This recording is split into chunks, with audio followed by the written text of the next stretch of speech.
8 de abril 2010, 11:30 horas. Casa inicial en Olivos. El licenciado Barata, vine a verlo al doctor Kirchner, quien le dará las instrucciones, la cantidad, los números y los lugares para recaudar. Con esos cuadernos en mi poder sentía que me enfrentaba al desafío periodístico más importante de mi carrera.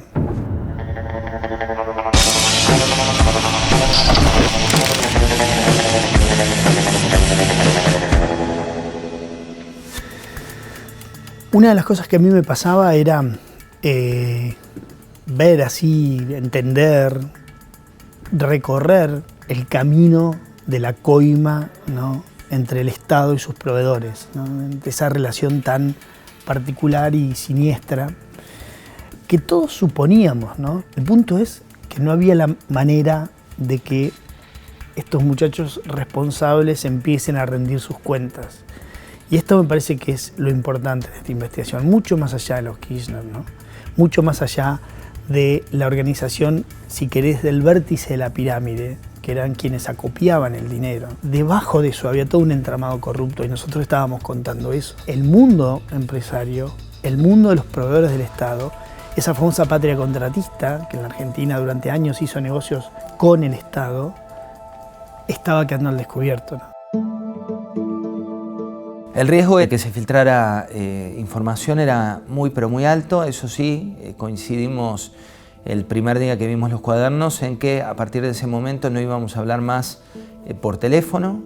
Se trazó una estrategia que era que nos íbamos a ver personalmente, igual que él iba a trabajar de manera libre con un equipo. Se pensó el equipo que iba a trabajar con él, debatimos mucho de quiénes tenían que ser las personas y a él le surgió la idea de que fueran dos personas del máster, Santiago Nasra y Candela Ini. Se daba una particularidad con Santiago Nasra, que es un tipo fanático de los datos, entonces inmediatamente a Diego se le ocurrió que Santiago tenía que ser una de las personas. Y la otra periodista era Candela Ini.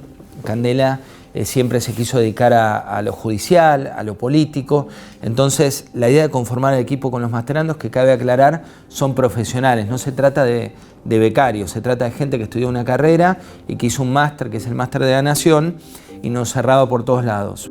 Yo escribiría mi perfil periodístico, honestamente.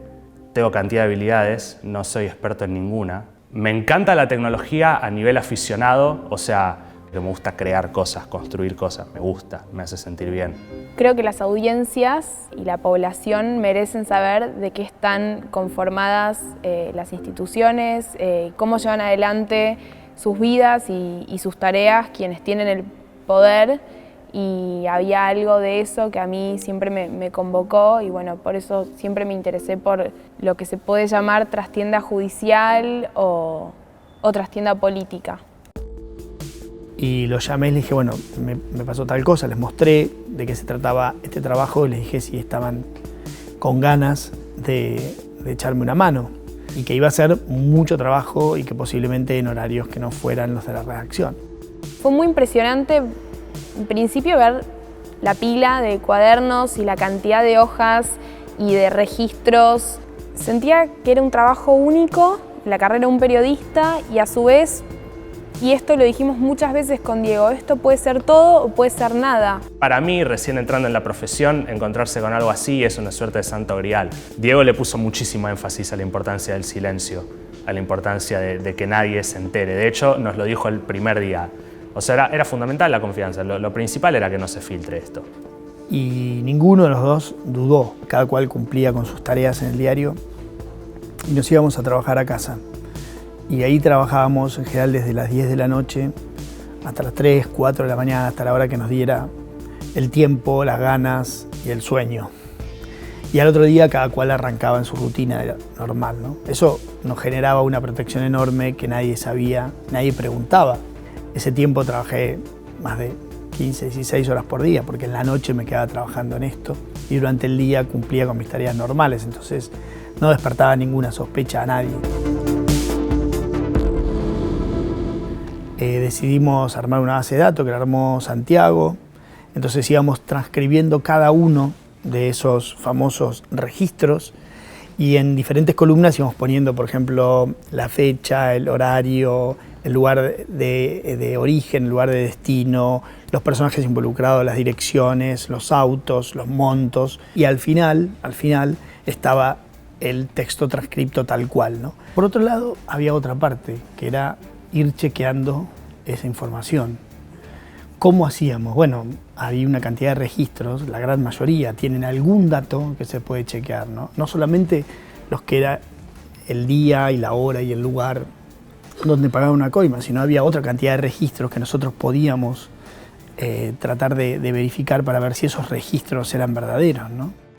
Algunas cosas que son interesantes mostrar para entender cómo fue todo ese proceso de chequeo, cómo fue el ejercicio. Entonces, por ejemplo, en la primera hoja del primer cuaderno o del primer anotador, porque en realidad el primero es un anotador, uno de los registros que dice 18 horas del 1 de febrero de 2005, lo llevé al secretario a un acto con Chávez, ¿no? Con el presidente Chávez.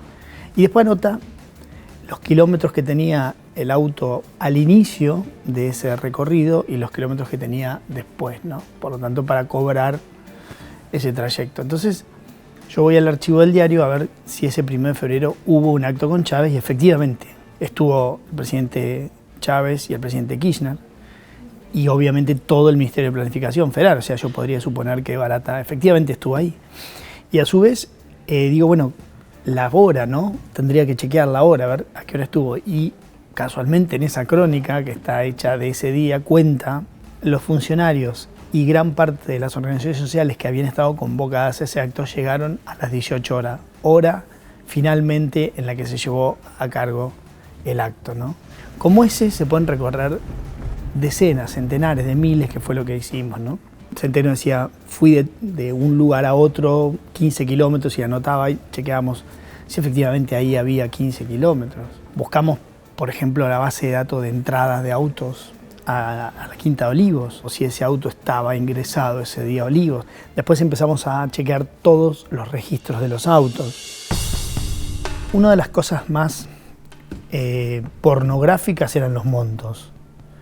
Hay algún relato, por ejemplo, que cuenta Centeno que le tocó a él subir una valija que pesaba unos 40 kilos. Saqué la cuenta y es una cuenta pública que más o menos $1 millón son 10 kilos. O sea que ahí había 3 o 4 millones de dólares, ¿no? Y a él le tocó subirlo. Y cuenta también ese día Centeno que cuando llega a Olivos esa vez lo quería recibir Néstor en mano. Entonces Barata le dice, esta vez vos no entrás, y se queda esperándolo en un bar o en una casa de comida rápida fuera de Olivos y entra Barata solo y sale después con la valija vacía y le regala la valija vacía a Centeno, ¿no? Y Centeno le comenta, dice él, que si no había algo para él y Barata le dice, Oscarcito, vos sabés que yo acá puchereo, ¿no? Y ahí nos podríamos preguntar cómo puede ser que dinero que entra a las compañías en blanco y en pesos se termine pagando en negro y en dólares sin que ningún organismo de control, nunca jamás, desde la FIP hasta ningún órgano del control del Ejecutivo, haya advertido semejante maniobra, ¿no? Y después empezó otro tipo de chequeo, que es tratar de entender quiénes eran cada una de las personas mencionadas, ¿no? A veces había algún dato de una persona, pero no estaba el nombre completo o el apellido completo, entonces tratar de entender quién era, buscar en los nombres de las empresas los socios, los directores, los gerentes más importantes de todas las empresas por ahí que estaban pagando. Más o menos nosotros hicimos un listado de alrededor de 70 personas que estaban mencionadas de una manera u otra, ¿no? Los principales empresarios básicamente eran los jefes de la obra pública en Argentina, ¿no? Ahí había gente de empresas muy cercanas al kirchnerismo y otras muy cercanas al poder, que en ese momento era el kirchnerismo, pero que seguían cercanas al poder incluso cuando todo esto sucedió el año pasado. Básicamente era ese núcleo de contratistas conectados que además seguía activo, ¿no? Después del kirchnerismo. No es que solamente estuvieron activos entonces, ¿no? O sea, era básicamente ir a un poder establecido, no solamente a 3 o 4 que habían hecho negocio con los Kirchner, ¿no? Sino a un poder establecido en ese momento. Entonces por eso es que también nosotros teníamos las provisiones que teníamos que tomar. Como a mí me enganchaba mucho el contenido y a Diego también, nosotros dos nos poníamos a pelotear los nombres que estábamos viendo. Había entre indignación, sorpresa. Yo estaba emocionadísimo con lo que estaba haciendo. Hacer periodismo con una fuente de información muy real y muy tangible, cosa que nunca pensé que me iba a pasar, sin dudas. Tenía un poco de miedo también, pero no tanto, porque confiaba plenamente en las personas con las que laburaba y sabía que no se le iban a decir a nadie, que eso era lo principal. En la ventana está este señor con quien están haciendo los proyectos. Acá el lugar donde se reúnen en la entrada. Luego por el costado ellos van caminando hacia la casa del ministro, que queda pocas cuadras.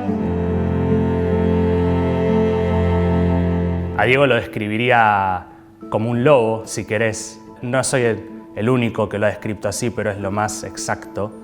Es un tipo que sabe lo que quiere, que es preciso al decirte lo que quiere, al mostrar sus intenciones, al buscarlas y sin ganas de estar dando vueltas. Me junté con algunos empresarios, sin decirles todo, les decía que tenía algo, ¿no? Me acuerdo que una vez me junté con un jefe, uno de sus manos derechas de prensa, y nos juntamos en el mismo bar donde se juntaban a hacer sus pagos o sus negocios, ¿no? Y entonces yo le pregunté si conocía ese bar. Y él me dijo que sí, que lo conocía, que había ido alguna vez. Siguió la comida, siguió un almuerzo. Y a mitad del almuerzo le digo, ¿cuántas veces viniste? Me dice, no, creo que vine alguna vez. Entonces yo saqué mi teléfono donde me había anotado con todo y le dije, no, mira, viniste tal día, tal día, tal día, y tal día, y tal día, ¿no? Y le refresqué todas las veces que había venido y le dije, contame, ¿a qué viniste? Contame, yo sé todo. Y me dice, bueno, ¿de dónde sacaste eso? Y ahí empezó un intercambio donde yo enseguida obviamente lo pude plantear y ver si él me mentía o no. Entonces yo le decía si me quería contar algo. Le digo, pregúntale a tu jefe si se quiere sentar conmigo que me cuente. Entonces me manda a decir el jefe que me dice, yo nací en un barrio donde al que habla le dicen traidor. Y dice mi jefe que él no es ningún traidor, me dijo. Entonces yo le digo, decile a tu jefe que Buenos Aires está lleno de barrios y lleno de traidores, que me van a contar todo lo que hicieron ellos y lo que hizo tu jefe también. Y ellos se me reían en la cara, me gozaban y me decían, nunca vas a poder parar eso, nosotros entregábamos vino en esas cajas. O sea, yo hoy me iba al mazo, digamos, no podía contraatacar mucho más porque si no mostraba mis cartas. Pero me servía, digamos, para dos cosas. Primero, para seguir, digamos, convenciéndome de que estaba en el mundo de los miserables, ¿no? Y segundo, para semblantearlos, que alguien les cuente así, en primera persona, en la cara, vos hiciste tal cosa, tal día, tal otro, y más aún cuando es un periodista que lo puede publicar, bueno, los sorprendía y yo enseguida me daba cuenta si estaba en lo cierto o no. Con el correr del tiempo, obviamente nos fuimos convenciendo de que todo era verdad. Mientras tanto, ¿no? Había toda otra doble cabeza mía que iba mucho más allá de la investigación y era justamente qué hacer, ¿no? Y era más o menos marzo, fines de febrero, principios de marzo de 2018, y mi idea era publicar todo y tratar de que mi fuente y mi contacto indirecto con Centeno lo convenza a él de que me dé una entrevista. Entonces yo sí ahí podía contar todo con él, diciendo, bueno, efectivamente yo participé de todo este camino de corrupción, ¿no? Y él me decía que era muy difícil porque Centeno todavía incluso seguía trabajando para la familia Barata, haciéndole trámites y demás, entonces que iba a ser una decisión muy difícil de que efectivamente tomara, ¿no? De sentarse conmigo a reconocer eso en público y yo poder darlo. Entonces, esa era mi pelea entonces.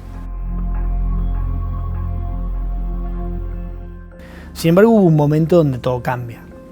Todas estas estrategias se vuelven como abruptamente cortadas cuando en marzo Barata, que estaba detenido desde octubre, sale de la cárcel.